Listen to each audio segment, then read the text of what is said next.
is a grit talk. My name is Kris Vaddi, and I'm here to answer 7 questions.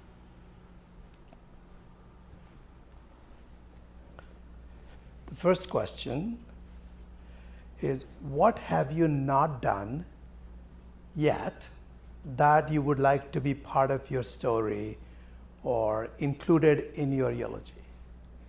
I don't know about being included in eulogy, but certainly my story. There's so many, yeah. But there is actually a couple that I thought would be interesting to share.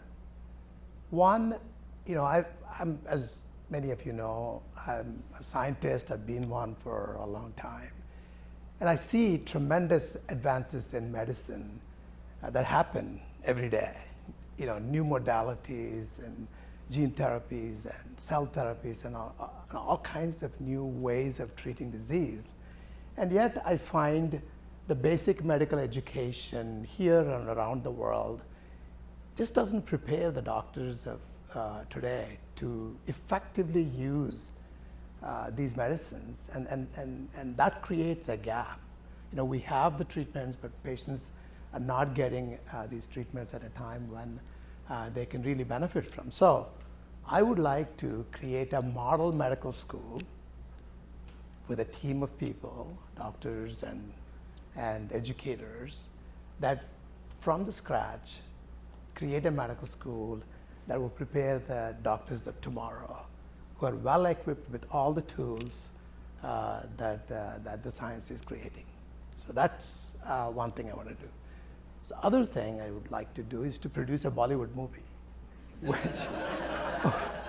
which has been a passion of mine for a long time.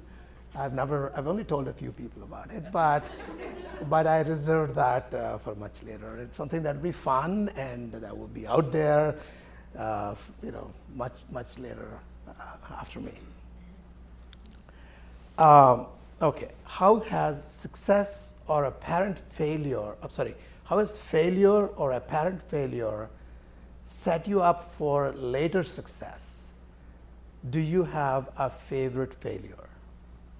Yeah, I have so many. But I actually think of success and failures as really merely stops in the journey of life and not necessarily destinations. But my favorite failure is that, this is probably going to be my longest answer, I started my career here in Delaware at the Experimental Station as a postdoctoral fellow. And I was offered a job to stay on as a permanent employee, except that I had to interview with the new president of the company who just joined. And his name is Paul Friedman. And so he wanted to interview me. I went there to his room, and I never met him before. And he said, thank you for coming. I don't think you should work here. You should get another job. All the best. That's it. That was the end of my interview. So then I said, oh God, I didn't have a plan B. So I kind of went back to my desk and started to figure out what to do. There weren't that many jobs in mid-90s for scientists like me. And I ended up applying everywhere and got a job with a small 20-people company. And startup wasn't a thing then. It was just a 20-people company, which means that they didn't have any money. So I said, okay, fine. Went there. I was the only pharmacologist there. But we had an interesting molecule that those guys had, but they didn't know what to do with it. So it was fun, actually, for me to go there, really pull whatever resource I could get, talk to whoever I could find. Boston was a great place with all the medical institutions. And that work I did, along with many others, led to the discovery and development of a very, very important medicine for patients with multiple myeloma. So it did 2 things. First of all, it put me outside of my comfort zone. I experienced that was my first experience of entrepreneurship in an amazing ecosystem, and really gave me the boldness that I needed later on that really prepared me to take, get out of my comfort zone, take steps to really, go anywhere I wanted. And I'm always grateful, to Paul for actually pushing me out of there. But he did actually hire me back 6 years later. Came back to DuPont, and then when we were purchased by Bristol Myers Squibb, the DuPont Pharmaceuticals, I went back to him and said, let's start a company.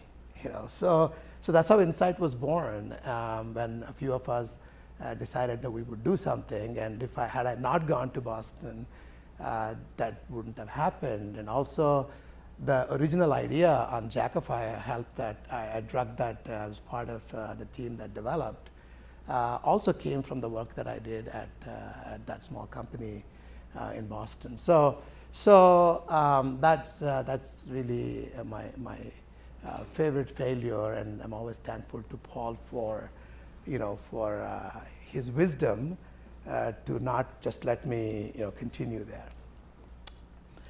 In the last 5 years, what new belief, behavior, or habit that has most improved your life? Most of those last 5 years have been in pandemic. And actually, I spent much of that time founding and building Prelude as a CEO. But the one thing I would say, it's a behavior, it's not a belief or a habit yet, is, I normally, my general tendency is to talk a lot. I talk too much. And once I became the CEO, when I talk first or express my opinions, others tend to generally, people who don't disagree with me, generally tend to be quiet and not express their thoughts. So the new behavior I've come to appreciate, actually realize important, is listen more and talk last. I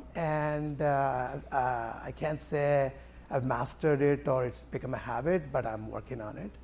But I already see significant benefits of really that, and more ideas come out, and oftentimes I find myself changing what I was going to say, after hearing other people actually talk about it and present alternative points of view.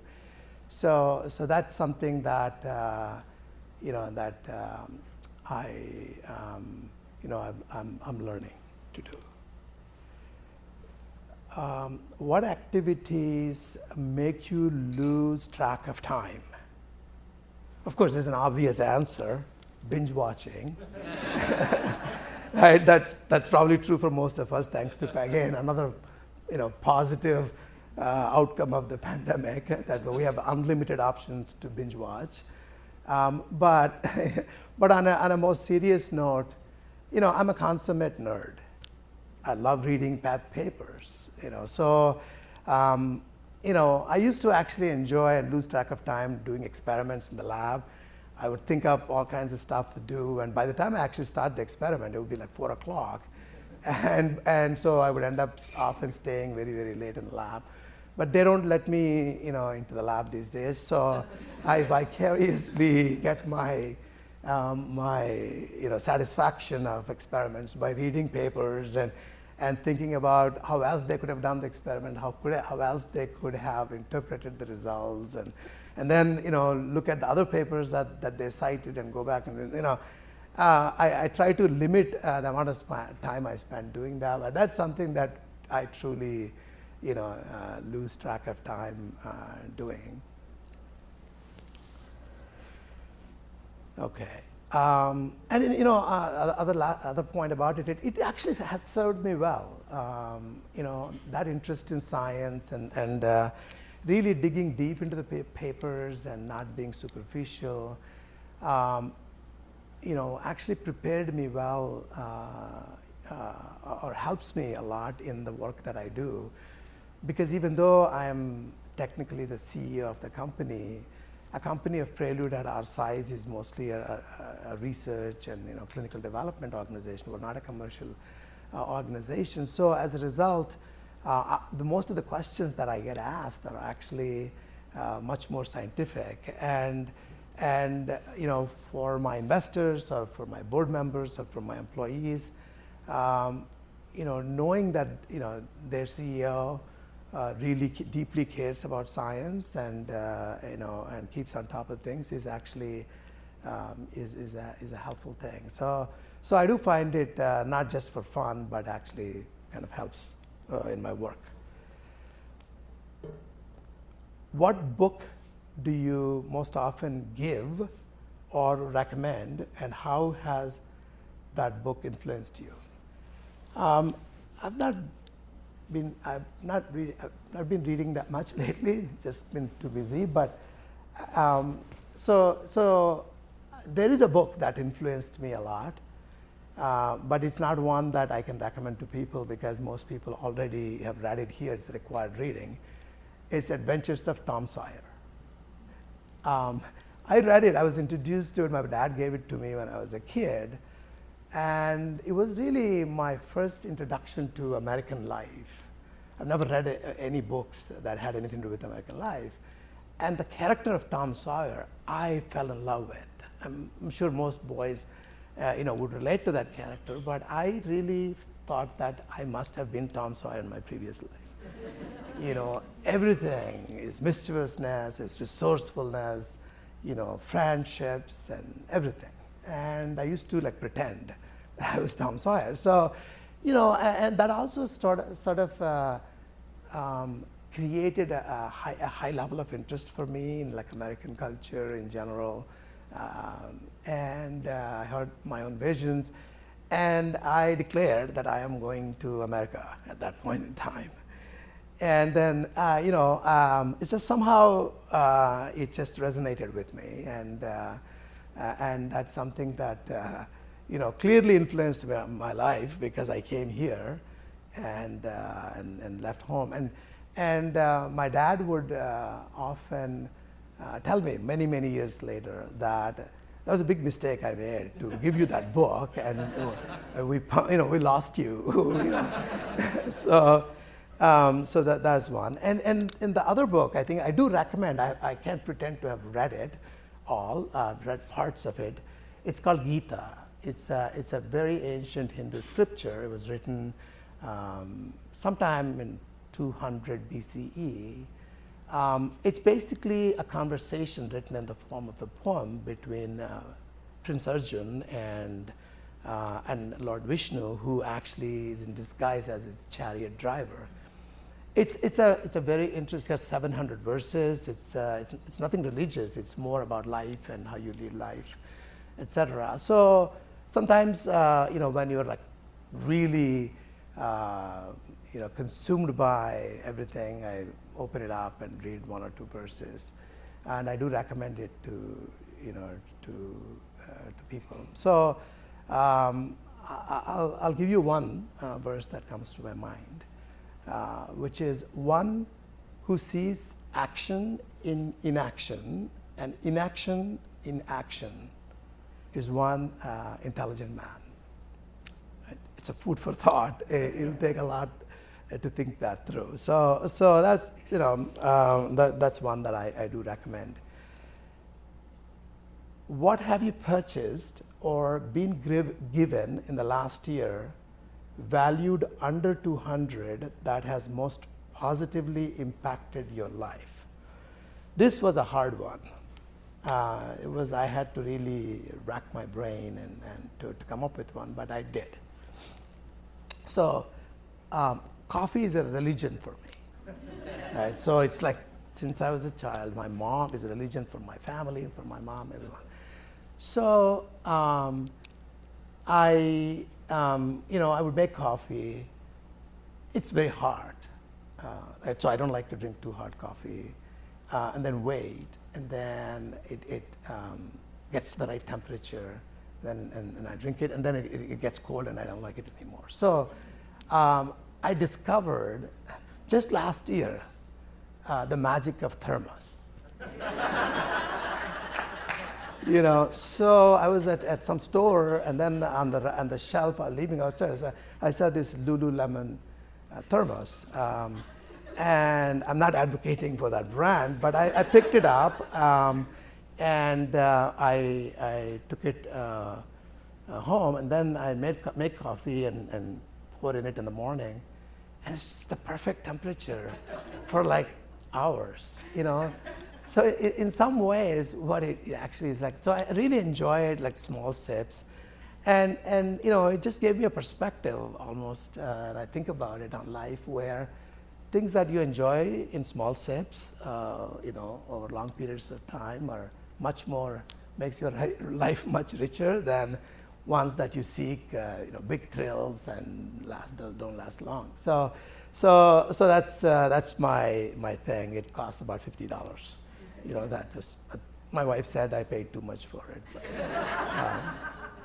all right, the last one. If you could broadcast a message to everyone in the world, knowing that it would be received and remembered, what would it be?